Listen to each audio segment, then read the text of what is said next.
옛날, 옛날, 아주 먼 옛날에 이 나라에는 산과 강이 아름답고 사람들이 근면하며 평화로운 나날이 계속될 것만 같았습니다. 그러나 어느 날 갑자기 나라의 모든 것을 다스리는 젊은 임금님께 이상한 병이 찾아와 궁궐 안팎이 크게 술렁거리기 시작했습니다.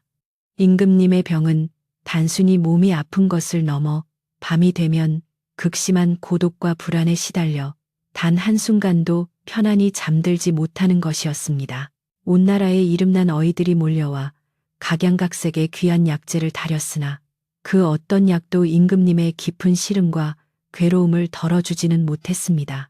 임금님의 야윈 얼굴과 수척해진 모습은 나라의 근심이 되었고 백성들은 왕실의 평안을 위해 저마다 정화수를 떠놓고 간절히 빌었습니다.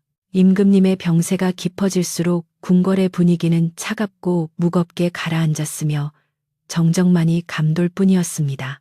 임금님은 병상에 누워 창밖에 흐르는 구름만을 바라보셨습니다. 젊은 나이에 왕위에 올라 백성들을 향한 뜨거운 마음으로 정사를 돌보셨지만 지금은 그 어떤 의욕도 남아있지 않았습니다. 약효가 들지 않는 귀한 약재들과 자신의 병을 고치지 못해 발을 동동 구르는 어이들의 근심 어린 눈빛은 오히려 임금님을 더욱 괴롭게 만들었습니다. 임금님은 자신이 나라의 근본인데 이렇게 무너지면 이 나라와 백성들은 어떻게 될까 하는 걱정에 잠 못 이루는 밤을 지새웠습니다. 그럴수록 병은 깊어졌고 임금님은 자신이 마치 세상에서 가장 외로운 사람인 것처럼 느꼈습니다. 아무도 자신의 고독과 불안을 알아주지 못하는 것 같았습니다. 이 모든 근심과 무거운 기운이 도성 밖, 멀리 떨어진 어느 산골 마을까지도 전해지고 있었습니다. 그 마을은 맑은 냇물이 흐르고 약초가 지천에 널린 평화로운 곳이었고 그곳에는 어린 시절부터 풀과 나무의 생명을 귀히 여기며 자란 연화라는 이름의 아가씨가 살고 있었습니다. 연화는 화려한 약재는 모르지만 산에서 나는 소박한 풀뿌리와 꽃잎으로 사람들의 작은 병을 보듬어주며 마음을 위로하는 특별한 손재주를 가지고 있었습니다. 그녀가 만든 차는 마음을 편안하게 하고 그녀의 따뜻한 손길은 지친 몸을 어루만져 상처를 아물게 하는 힘이 있었습니다. 마을 사람들은 그녀를 산골의 작은 의녀라고 불렀고 그녀의 맑고 순수한 마음을 존경했습니다. 연화는 매일 새벽 맑은 이슬이 맺힌 약초들을 정성껏 따서 집으로 돌아오곤 했습니다. 그녀의 작은 초가집 마당에는 늘 각종 약초들이 햇볕에 잘 말려지고 있었고 은은한 풀향기가 가득했습니다. 어느 날 연화는 도성에서 온 보부상을 통해 임금님의 위중한 병에 대한 소식을 듣게 되었습니다. 임금님이 잠을 이루지 못하고 온갖 명약에도 차도가 없다는 이야기는 그녀의 마음을 아프게 했습니다. 연화는 그저 조용히 약초를 다듬으며 임금님의 쾌유를 빌었지만 왠지 모르게 자신의 마음 한구석이 계속해서 임금님께 향하는 것을 느꼈습니다. 그녀는 자신과 같은 평범한 사람이 감히 왕실의 일에 대해 생각하는 것이 주제넘은 일이라 여겼습니다. 하지만 그날 밤 연화는 아주 신비로운 꿈을 꾸었습니다. 꿈속에서 그녀는 깊고 차가운 어둠 속에 갇힌 한 남자를 보았습니다. 그 남자는 화려한 옷을 입고 있었지만 눈빛은 불안과 고독으로 가득 차 있었습니다. 그때 연화의 손에서 맑고 푸른 빛이 새어나오더니 그 빛이 남자를 따뜻하게 감싸 안았습니다.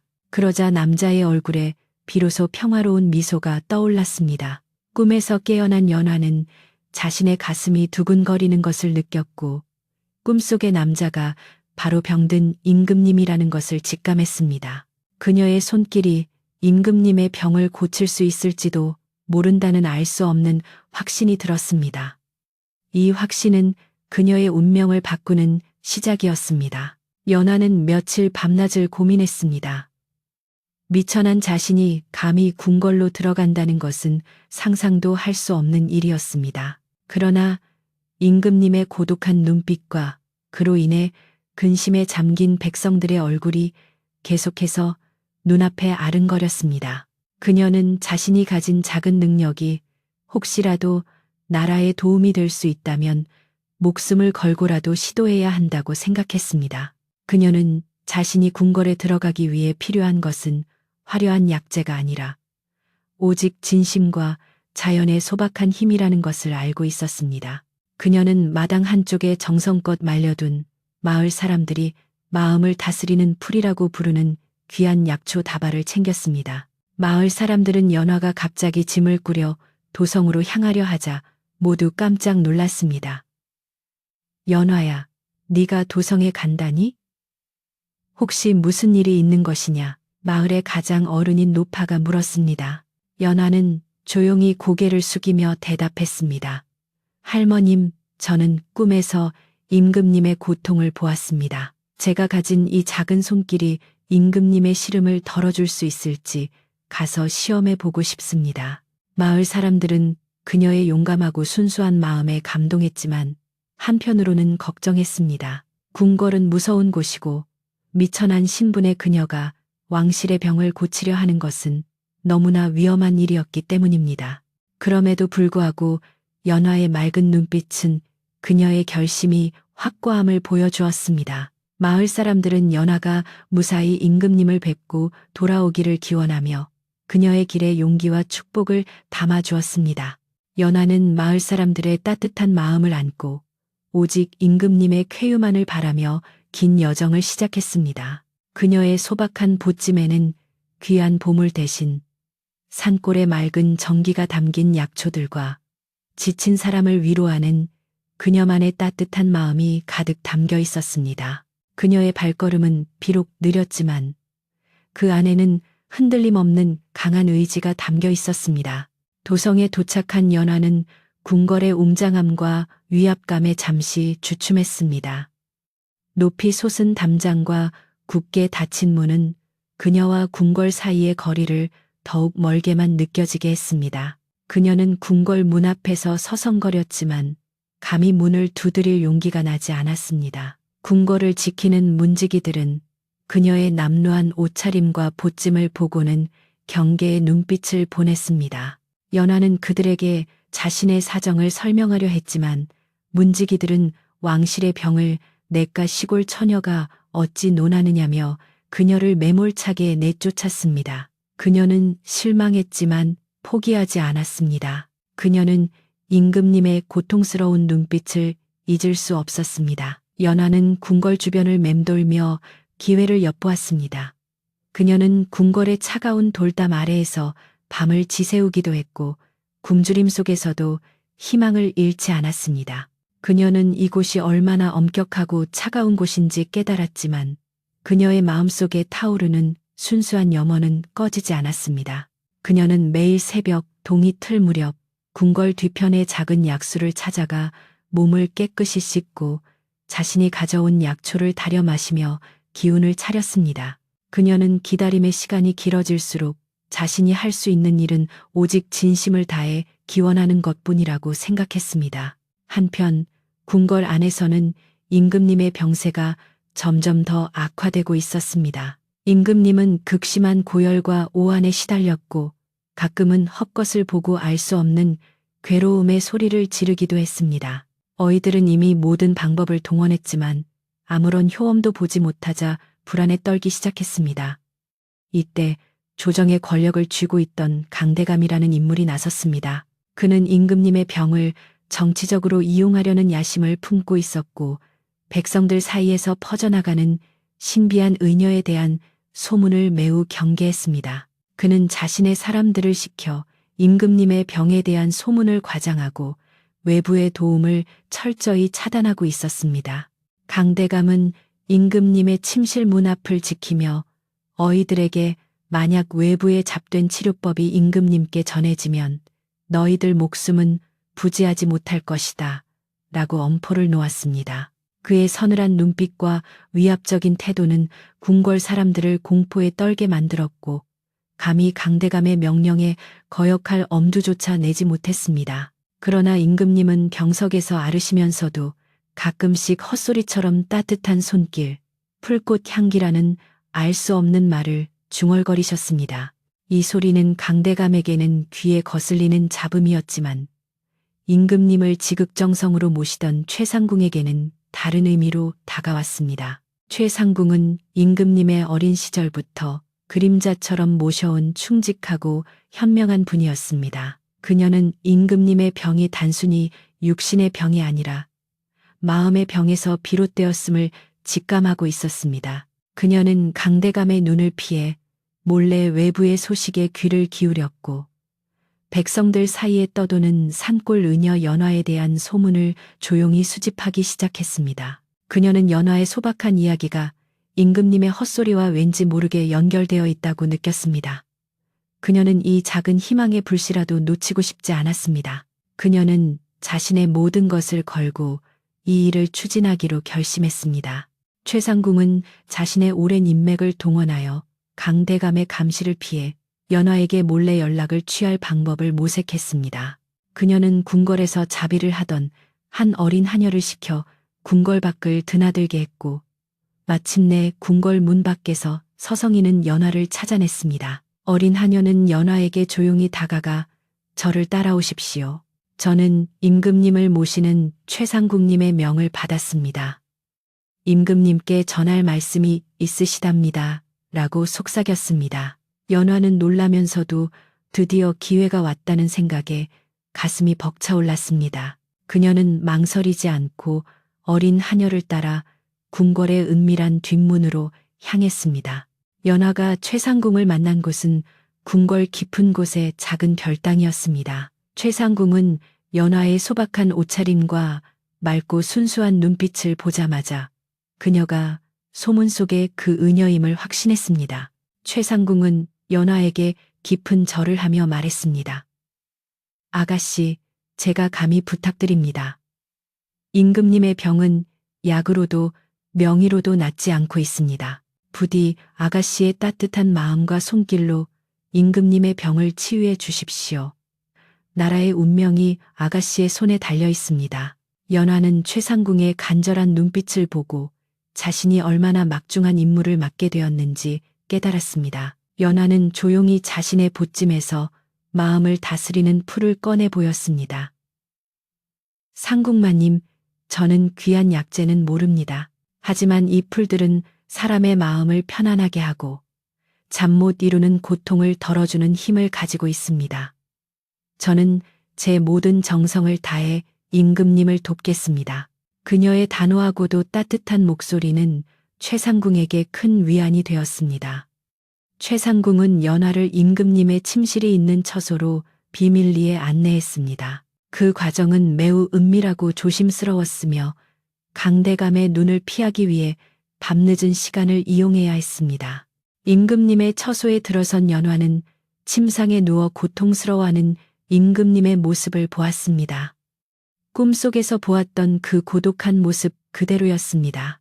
임금님의 얼굴은 창백했고 숨소리는 가빴으며 깊은 잠에 들지 못하고 괴로워하는 기색이 역력했습니다. 방 안에는 온갖 약재의 냄새와 무거운 정적이 감돌았고 연화는 그 안에서 임금님의 깊은 외로움을 느낄 수 있었습니다. 그녀는 자신이 궁궐에 들어오기까지 겪었던 모든 고난을 잊고 오직 임금님을 치유해야 한다는 생각으로 가득 찼습니다. 그녀는 조용히 임금님의 침상 옆에 무릎을 꿇고 앉았습니다. 연화는 먼저 자신이 가져온 약초를 다려 임금님께 조심스럽게 마시게 했습니다. 약초는 독하지 않고 부드러웠으며 은은한 풀향기가 방 안을 가득 채웠습니다. 그리고 그녀는 자신의 따뜻한 손을 임금님의 이마에 조심스럽게 얹었습니다. 그녀의 손길은 정갈하고 부드러웠으며 마치 산골의 맑은 바람이 어루만지는 듯한 느낌을 주었습니다. 임금님은 순간 움찔했지만 그 손길에서 느껴지는 따뜻함과 편안함에 저항하지 않았습니다. 연화는 자신의 모든 정성을 담아 임금님의 머리와 어깨를 천천히 마사지하며 뭉쳐있는 기운을 풀어주었습니다. 그녀는 치료하는 내내 아무 말도 하지 않고 오직 자신의 손길에 집중했습니다. 어둠 속에서 임금님은 난생 처음 느껴보는 평안함에 눈을 감았습니다. 그동안 임금님을 괴롭혔던 모든 불안과 고독이 연화의 따뜻한 손길을 통해 조금씩 녹아내리는 것 같았습니다. 임금님은 자신이 다시 어머니의 품에 안겨 있는 듯한 착각에 빠졌고 오랫동안 잊고 지냈던 평화로운 감정을 되찾는 듯 했습니다. 연화는 임금님의 맥박이 조금씩 안정되고 호흡이 고르게 변하는 것을 느꼈습니다. 그녀의 손길이 임금님의 몸과 마음을 동시에 치유하고 있었습니다. 그녀는 오직 이 순간만을 위해 수많은 밤을 새워 약초를 연구하고 사람들을 치료해 왔던 것입니다. 연화는 임금님이 깊은 잠에 빠지신 것을 확인하고 나서야 조용히 손을 거두었습니다. 최상궁은 그 모든 광경을 숨죽이며 지켜보고 있었고 임금님이 편안히 잠든 모습을 보자 눈가에 눈물이 고였습니다. 아가씨, 정말 놀랍습니다. 임금님께서 이렇게 깊은 잠에 드신 것은 몇 달 만입니다. 최상궁은 감격에 찬 목소리로 말했습니다. 연화는 고개를 저으며 대답했습니다. 아직은 안심할 때가 아닙니다. 임금님의 병은 하루아침에 나을 수 있는 병이 아닙니다. 저는 매일 밤 임금님을 찾아뵙고 이 손길로 치유를 계속해야 합니다. 그녀는 강한 책임감과 굳은 의지를 보였습니다. 최상궁은 연화의 말을 듣고 그녀가 단순한 의녀가 아니라 하늘이 내린 구원자일지도 모른다고 생각했습니다. 그녀는 연화의 안전을 위해 더욱 철저한 비밀 유지를 다짐했습니다. 연화는 그렇게 궁궐의 깊은 비밀 속에 임금님의 치유를 위한 고독한 여정을 시작하게 되었습니다. 그녀의 발걸음은 가벼웠고 그녀의 마음은 희망으로 가득 차 있었습니다. 이제 그녀의 손길이 이 나라에 어떤 평화를 가져올지 아무도 예측할 수 없었습니다. 그녀의 치료는 곧 시작될 큰 소용돌이의 작은 불씨가 될 것이었습니다. 옛적의 산과 들이 고요하던 때에 임금님의 처소 깊은 곳에서는 연화의 비밀스러운 치유가 조용히 진행되고 있었습니다. 임금님은 연화의 손길이 닿은 후로 이전과는 비교할 수 없을 만큼 깊은 잠을 주무실 수 있게 되었고 잠에서 깨어난 후에는 잠시나마 맑고 평안한 표정을 보이셨습니다. 연화는 임금님께 자신이 산골에서 가져온 약초로 정성껏 달인 차를 드시게 했고 그 차는 임금님의 소화 불량과 속쓰림을 완화해 주었습니다. 연화는 임금님의 몸뿐만 아니라 고독에 지친 마음을 어루만져 주고자 했습니다. 그녀는 임금님을 뵐 때마다 고향 마을의 소박한 풍경, 아이들이 냇가에서 뛰노는 모습, 그리고 어르신들이 들려주는 정겨운 옛 이야기들을 나지막한 목소리로 들려드렸습니다.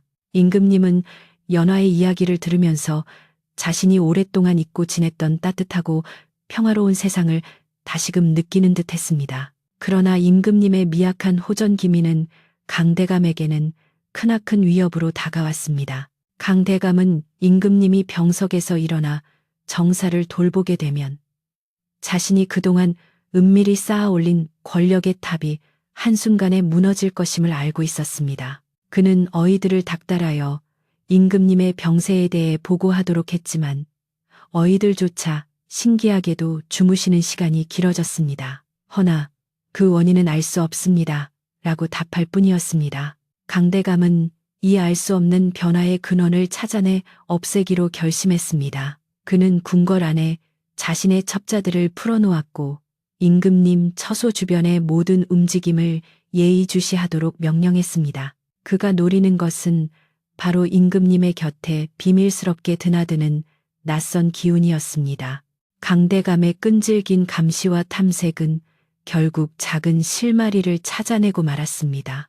밤마다 임금님 처소에서 풍겨나오는 미묘한 풀꽃 향기와 어린 하녀를 통해 은밀하게 드나드는 연화의 모습이 강대감의 첩자들에게 포착된 것입니다.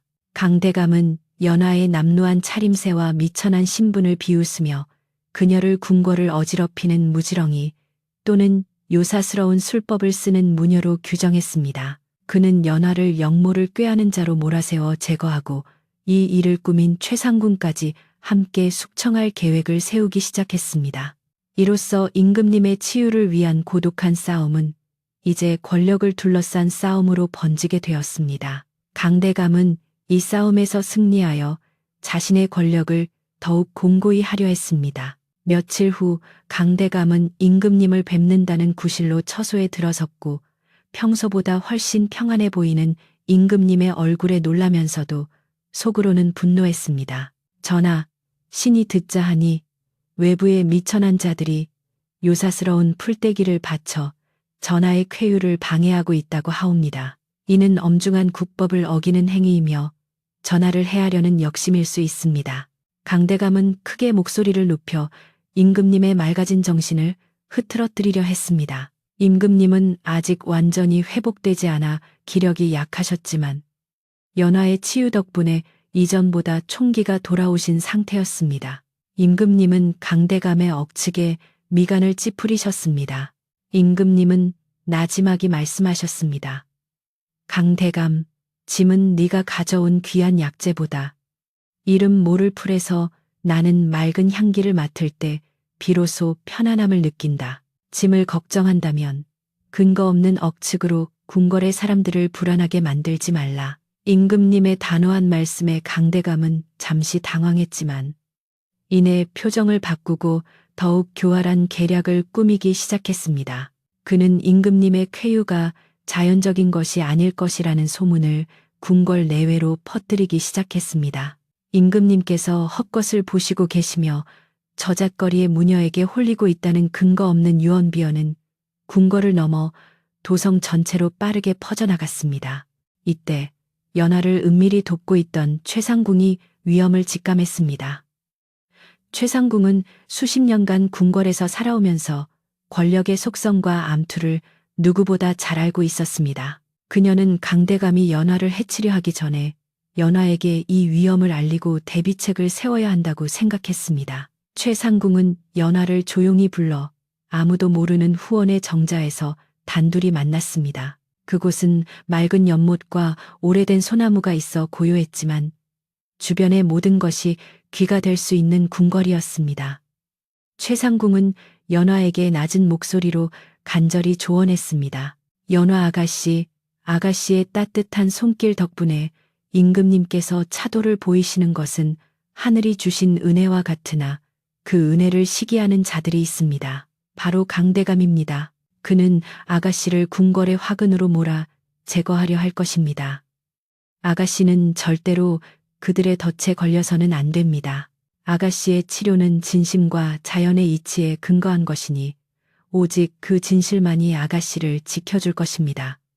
부디 명심하십시오. 아기는 진실을 가장 두려워합니다. 그러니 아무리 상황이 불리해져도 아가씨가 가진 치료의 근본을 잊지 마십시오. 최상궁은 연화의 손을 잡고 강하게 힘을 주었습니다. 연화는 최상궁의 진심 어린 조언에 감사하며 고개를 숙였습니다. 상궁마님, 염려해 주셔서 감사합니다. 저는 오직 임금님의 쾌유를 위해 이곳에 왔습니다. 만약 저의 치료가 잠시라도 임금님께 평안을 드린다면 그것으로 제 소임을 다했다고 생각합니다. 저는 그 어떤 위험이 닥쳐도 제가 가진 풀꽃과 이 손길의 치유력을 믿을 것입니다. 연화의 맑고 당당한 눈빛은 최상궁에게 깊은 신뢰를 주었습니다. 최상궁은 그녀의 용기에 감복했고 자신이 이 젊은 의녀를 끝까지 지켜야겠다고 다시 한번 다짐했습니다. 그녀는 연화를 향한 자신의 믿음이 임금님의 쾌유와 나라의 평안으로 이어질 것이라 확신했습니다. 강대감은 연화를 없애기 위한 구체적인 계획을 실행에 옮겼습니다. 그는 연화가 임금님께 올리는 탕약에 손을 대기로 했습니다. 강대감은 자신의 신복을 매수하여 연화가 정성껏 다려놓은 탕약에 몸에 해롭지 않으나 잠시 동안 정신을 흐트러뜨리는 약재를 몰래 섞도록 했습니다. 강대감은 이 탕약으로 인해 임금님께서 다시 불안 증세를 보이게 되면 연화를 주술로 임금님을 홀린 요사스러운 여인으로 몰아세워 궁궐에서 끌어내고 더 나아가 목숨까지 빼앗을 속셈이었습니다. 그는 자신의 계획이 완벽하다고 생각하며 곧 임금님의 병세가 다시 악화될 것이라고 기대했습니다. 그는 연화의 순수함을 자신의 검은 욕망을 채우는 도구로 이용하려 했습니다.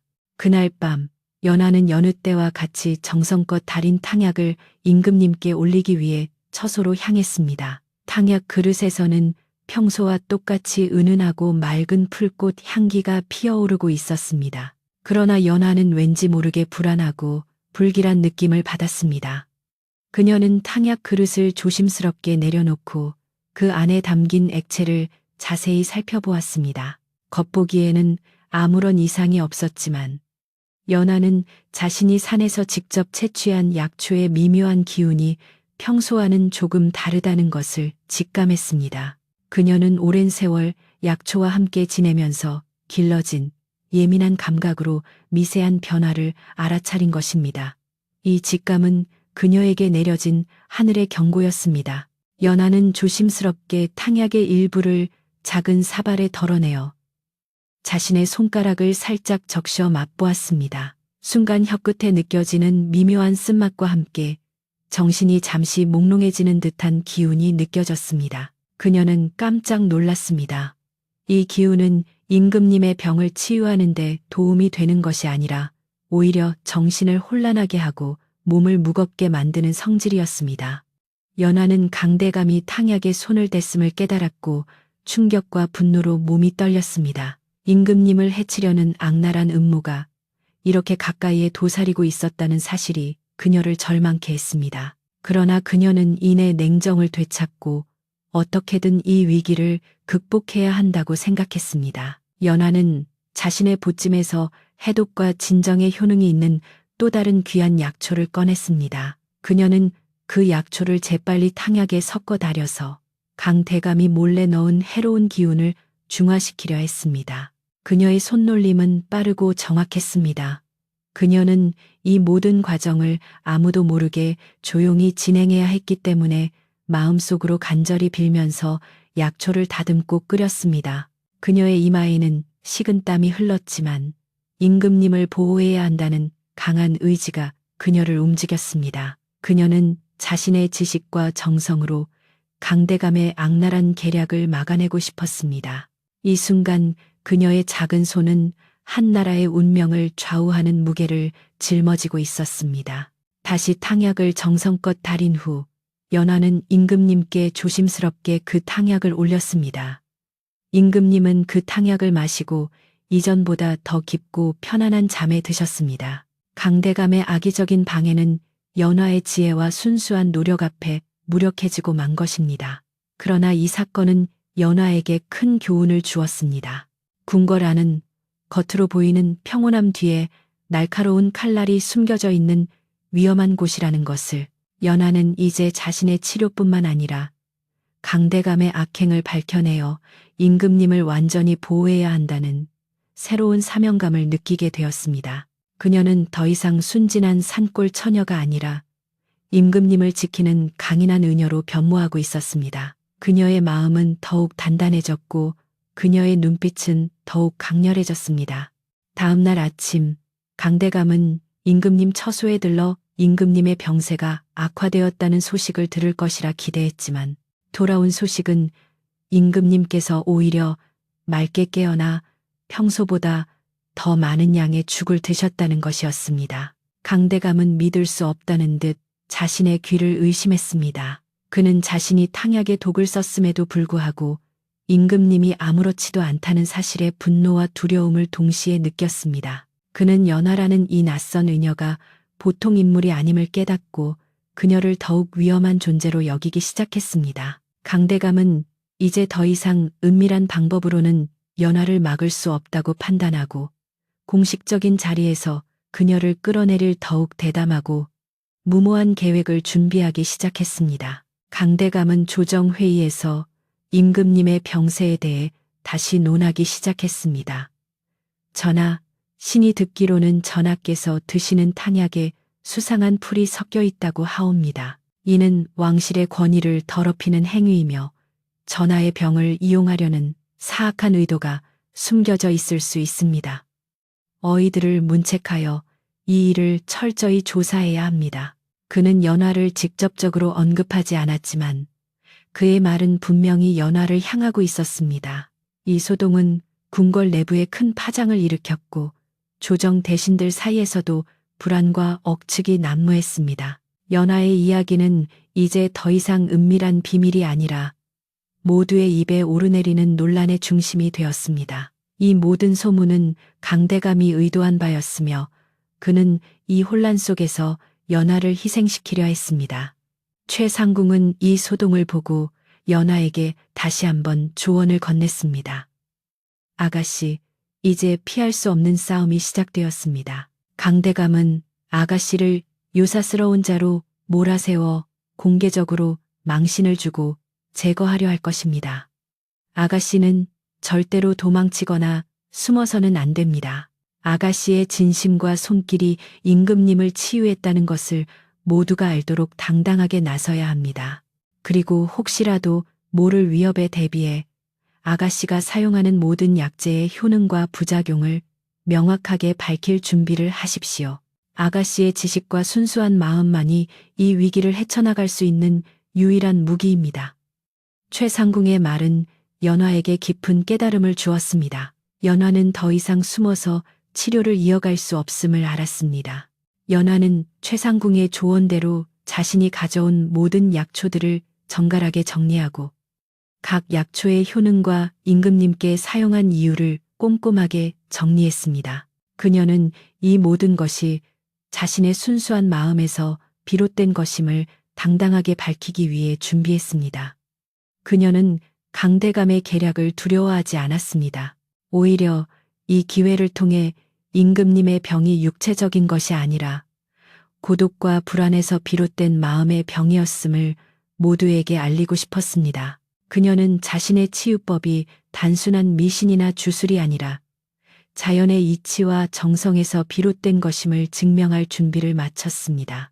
그녀의 작은 손에는 이제 임금님의 쾌유뿐만 아니라 진실을 밝히고자 하는 강한 의지가 담겨 있었습니다. 그녀는 마침내 모든 것을 걸고 이 어두운 궁궐에서 빛이 되기로 결심했습니다. 옛날 어느 산골 마을에 임금님의 쾌유를 위해 나섰던 연하의 이야기는 이제 궁궐 깊은 곳에서부터 조정 대신들의 귀까지 파고들었습니다. 강대감의 악의적인 소문과 최상궁의 간절한 믿음이 충돌하면서 궁궐 전체는 긴장감에 휩싸였습니다.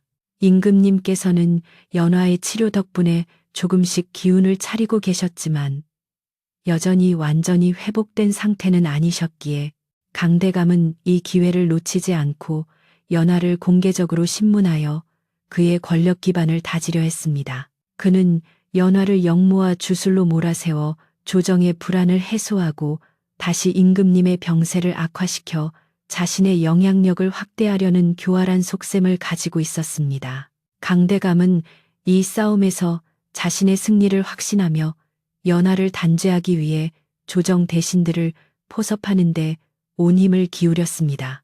강대감은 임금님께 청을 올렸습니다. 전하, 지금 온 조정과 백성들의 입에는 미천한 자가 수상한 풀떼기로 전하를 현혹한다는 소문이 파다합니다. 나라의 근본을 지키기 위해서라도 그 자를 불러 공개적으로 전하를 치유하는 과정을 검증해야 하옵니다. 만약 그 풀떼기가 정말 효험이 있다면 만세의 복이 될 것이나 그렇지 않다면 당장 궁궐에서 내쫓아야 할 것입니다. 임금님은 이미 강대감의 의도를 어느 정도 눈치채고 계셨지만 백성들의 불안을 잠재우고 강대감의 악행을 밝혀낼 기회라고 생각하여 그의 청을 받아들이셨습니다.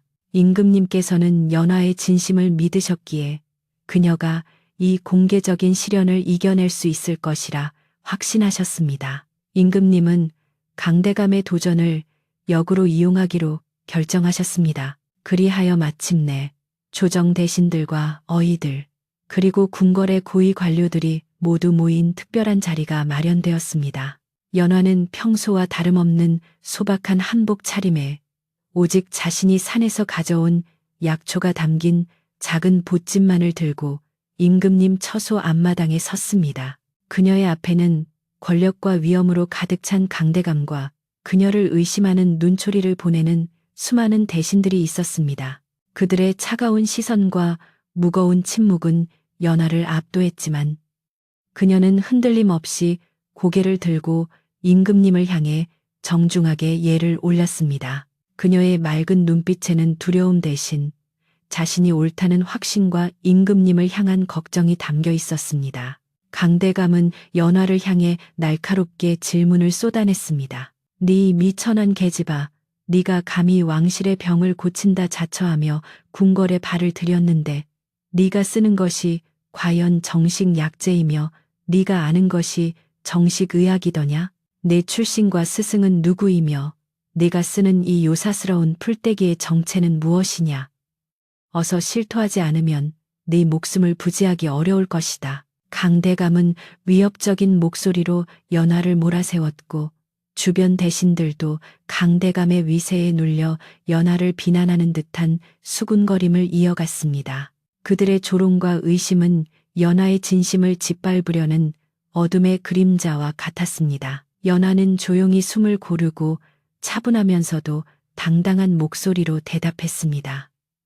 대감마님, 소인은 미천한 산골 출신으로 정식으로 의술을 배운 적은 없습니다. 저의 스승은 오직 자연이며 제가 쓰는 약재는 산과 들에서 나는 풀뿌리와 꽃잎뿐입니다. 이 풀떼기들은 세상의 이치와 생명의 순수함을 담고 있습니다. 임금님의 병은 단순한 육체의 병이 아니라 극심한 고독과 정사의 무게에서 비롯된 깊은 마음의 병입니다. 이 약초들은 몸의 기운을 다스려 마음을 평안하게 하고 잠 못 이루는 고통을 덜어주는 효능을 가지고 있습니다.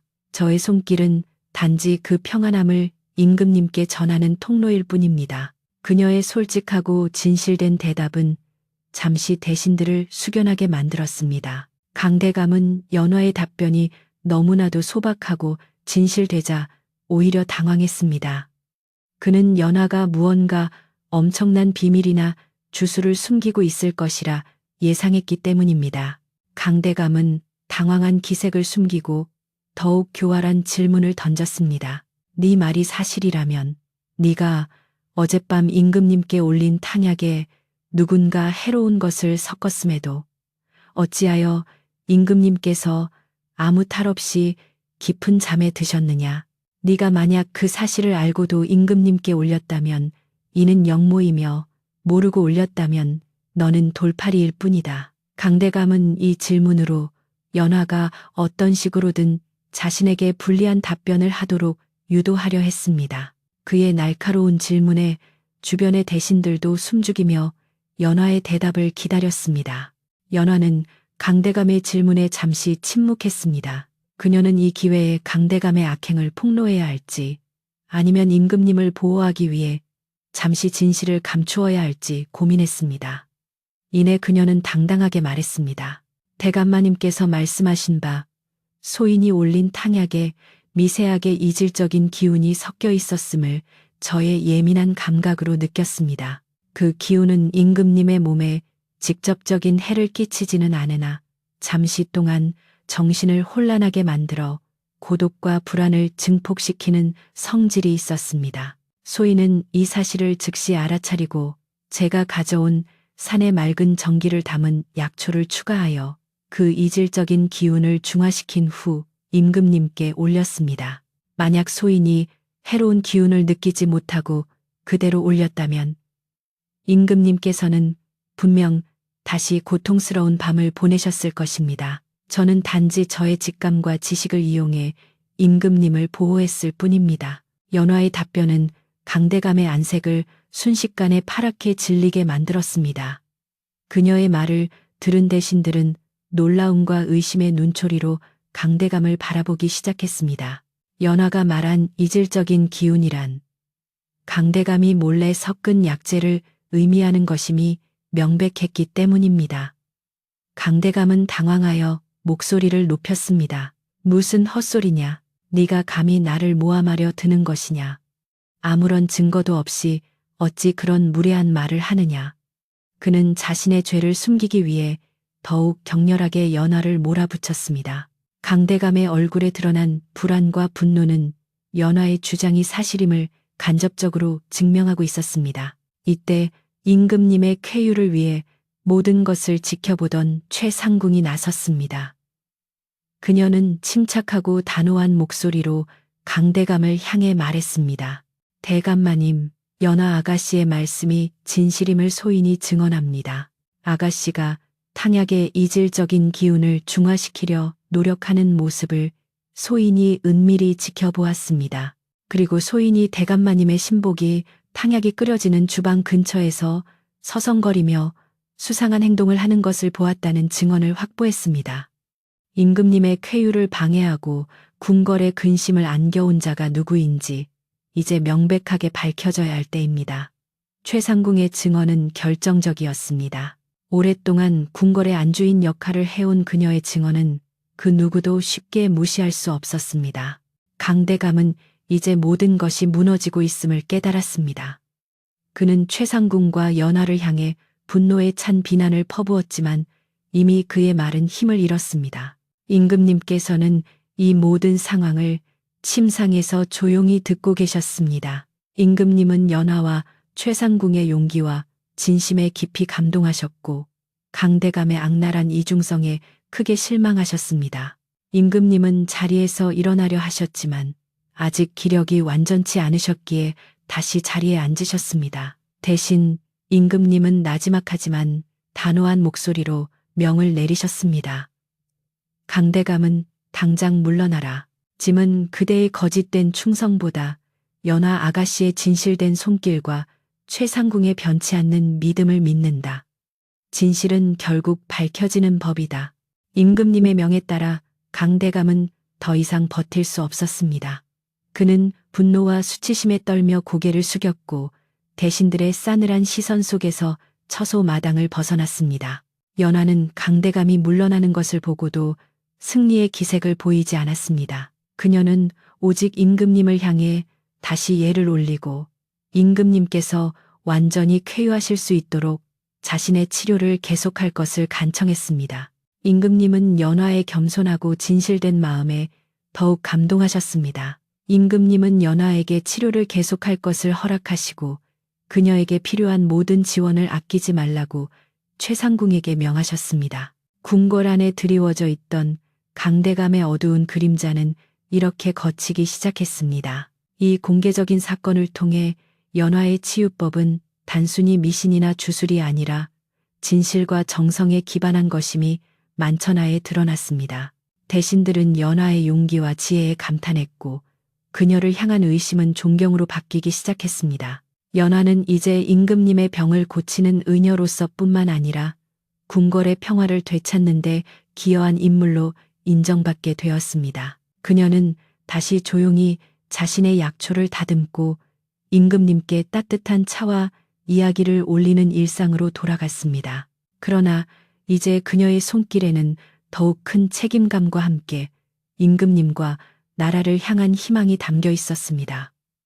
그녀의 고독했던 여정은 이제 밝은 빛을 보기 시작했습니다. 먼 옛날 한 마을에 사람들의 입에 오르내리던 이야기가 있었어요. 강대감의 악행이 드러나고 그가 물러난 후 임금님의 처소와 궁궐 전체에는 그동안 짓눌려 있던 무거운 그림자가 걷히고 맑고 깨끗한 기운이 다시 돌기 시작했습니다. 강대감은 임금님의 명에 따라 모든 직위와 권력을 박탈당하고 궁궐에서 쫓겨났습니다. 그의 신복들 역시 함께 궁궐을 떠나게 되면서 조정의 분위기는 이전의 음모와 불안 대신 평화와 안정으로 빠르게 회복되었습니다. 대신들은 이제 연하를 존경의 눈으로 바라보았고 그녀의 순수한 치유에 대해 감탄하며 임금님의 쾌유를 진심으로 기원했습니다. 궁궐 사람들의 마음속에서도 희망이 싹트기 시작했습니다. 강대감이 떠난 후 임금님께서는 연하의 치료를 더욱 신뢰하게 되셨습니다. 연하는 이제 더 이상 몰래 임금님을 뵙지 않아도 되었고 임금님께 필요한 치유를 더욱 정성껏 이어갈 수 있었습니다.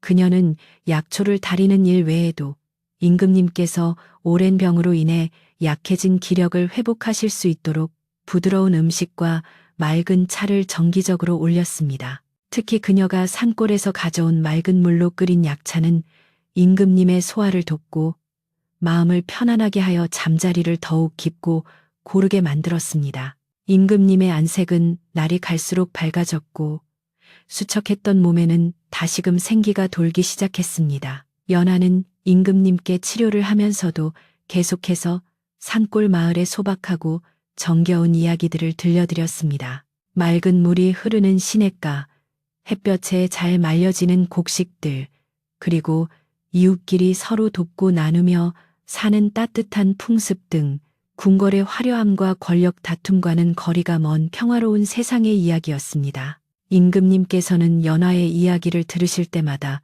자신이 짊어졌던 왕관의 무게와 고독함이 잠시나마 가벼워지는 것을 느끼셨습니다. 임금님은 연화의 이야기를 통해 백성들의 진솔한 삶과 그들의 소망을 다시금 깨닫게 되셨고, 이는 임금님의 마음의 병을 치유하는 가장 중요한 약이었습니다. 임금님께서는 기력을 완전히 회복하신 후 강대감의 악행을 밝히고 연화를 보호해준 최상궁과 연화에게 감사의 마음을 전하고자 작은 연회를 베푸셨습니다. 이 연회는 단순한 잔치가 아니라 궁궐의 평화가 되돌아왔음을 모두에게 알리는 상징적인 자리였습니다. 임금님은 연화와 최상궁을 자신의 가장 가까운 자리에 앉히고 그들의 충심과 용기를 크게 칭찬하셨습니다. 연회에 참석한 대신들 역시 진심으로 두 사람에게 축하를 전했고 연화를 향한 존경의 마음을 숨기지 않았습니다. 연화는 겸손하게 감사를 표하며 자신의 모든 공을 임금님의 넓은 아량과 최상궁의 도움 덕분이라고 돌렸습니다. 연회에서는 임금님의 요청에 따라 연화가 고향 마을에서 배운 소박한 놀이와 노래를 선보이는 순서가 있었습니다. 연화는 수줍지만 맑은 목소리로 산골 마을에서 전해 내려오는 자장가와 민요를 불렀고, 그 노랫소리는 궁궐의 엄숙한 분위기를 부드럽고 따뜻하게 감쌌습니다. 대신들은 처음에는 어색해했지만 이내 노랫소리 속에 담긴 순수함과 평화로움에 젖어들었습니다. 임금님께서는 그 노래를 들으시면서 자신이 잃어버렸던 어린 시절의 평온함과 행복을 되찾은 듯 환한 미소를 지으셨습니다. 이 연회는 궁궐 사람들의 마음속에 남아있던 강대감의 잔재를 완전히 씻어내는 정화의 시간이었습니다. 특히 임금님은 강대감의 탕약 위협 사건에서 결정적인 역할을 한 최상궁에게 깊은 감사를 표하셨습니다. 임금님은 최상궁에게 귀한 비단과 금은 보화를 하사하시며 말씀하셨습니다. 상궁, 그대의 충심과 용기가 아니었다면 짐은 아직도 병석에서 고독과 싸우고 있었을 것이다. 그대는 짐의 생명의 은인이자 이 나라의 평화를 되찾아준 공신이다. 그대의 노고에 깊이 감사한다. 최상궁은 눈물을 글썽이며 임금님의 하사품을 받았지만 전하의 쾌유가 소인의 가장 큰 상입니다. 라고 대답하여 임금님과 대신들에게 깊은 감동을 주었습니다. 그녀의 변치 않는 충성심은 궁궐의 본보기가 되었습니다. 연회 후 임금님께서는 연화에게 한 가지 특별한 부탁을 하셨습니다. 연화 아가씨, 짐은 이제 몸과 마음 모두 회복되었으나 이 궁궐은 여전히 너무 차갑고 딱딱하다오. 아가씨가 가져다준 풀꽃 향기와 따뜻한 이야기의 힘이 이 궁궐에 영원히 머물렀으면 좋겠소. 부디 짐의 곁에 남아 이 나라의 구구이녀가 되어 짐뿐만 아니라 궁궐 사람들의 마음까지 보듬어 주겠소. 임금님의 제안은 연화의 신분 상승을 의미하는 매우 영광스러운 것이었습니다. 대신들 역시 연화의 능력을 인정했기에 모두가 임금님의 뜻을 따랐습니다. 연화는 이 제안에 잠시 망설였습니다. 연화는 조용히 생각에 잠겼습니다.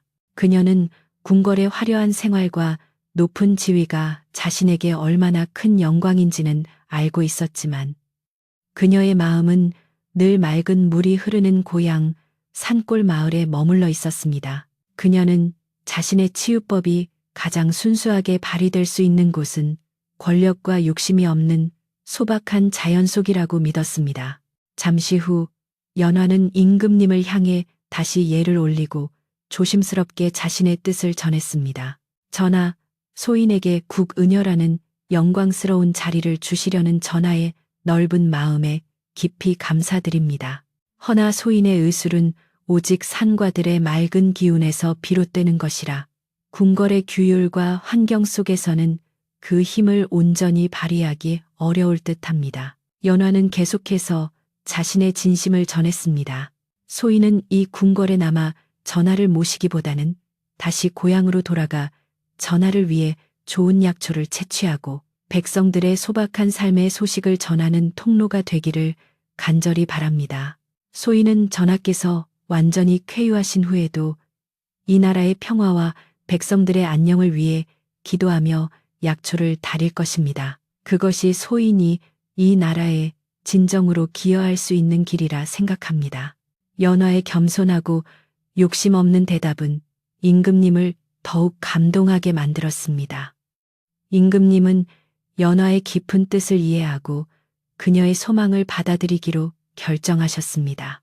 임금님은 연화가 진정으로 원하는 것이 무엇인지 알고 계셨습니다. 임금님께서는 연화의 뜻을 존중하여 그녀에게 국은여 대신 궁궐밖 치유사라는 특별한 직책을 내리셨습니다. 이 직책은 연화가 궁궐에 얽매이지 않고 자유롭게 고향에 머물면서도 궁궐과 나라에 필요한 약재와 건강에 대한 조언을 전할 수 있도록 하는 것이었습니다. 또한 임금님은 연화의 마을에 특별한 지원을 내려 그곳의 약초와 자연의 순수함을 보존할 수 있도록 배려하셨습니다. 임금님의 이 결정은 궁궐 사람들에게 큰 울림을 주었고 연화의 진정한 가치가 명예나 권력이 아닌 그녀의 순수한 마음에 있음을 모두가 깨닫게 했습니다. 연화는 임금님의 배려에 눈물을 흘리며 깊이 감사했습니다. 연화가 궁궐을 떠나 고향으로 돌아가기로 한 날, 임금님께서는 그녀에게 친히 작별 인사를 건네셨습니다. 임금님은 이제 완전히 건강을 되찾으신 모습으로 맑고 힘찬 목소리로 연화에게 말씀하셨습니다. 연화 아가씨, 그대는 짐의 병을 치유했을 뿐만 아니라 짐의 마음속에 백성을 사랑하는 진정한 마음을 다시금 심어주었소. 그대가 가져다준 산골의 맑은 기운과 평화로운 이야기는 영원히 짐과 이 궁궐에 남아있을 것이요. 부디 건강히 고향에 머물며 이 나라의 든든한 평화의 근원이 되어주시오. 임금님의 따뜻한 말씀은 연화의 마음에 영원히 잊히지 않을 깊은 울림을 남겼습니다. 연화는 임금님의 진심 어린 축복을 받고 가벼운 발걸음으로 궁궐을 떠났습니다. 궁궐은 이제 다시 평화롭고 따뜻한 기운이 가득 찼습니다. 아주 오랜 옛날 바람이 맑게 불던 날에 임금님의 쾌유와 함께 나라 전체에도 깊은 평화가 찾아왔습니다. 강대감 일파가 사라진 후 임금님께서는 연화가 전해준 산골 마을의 소박함과 백성들의 진솔한 삶을 잊지 않으셨습니다.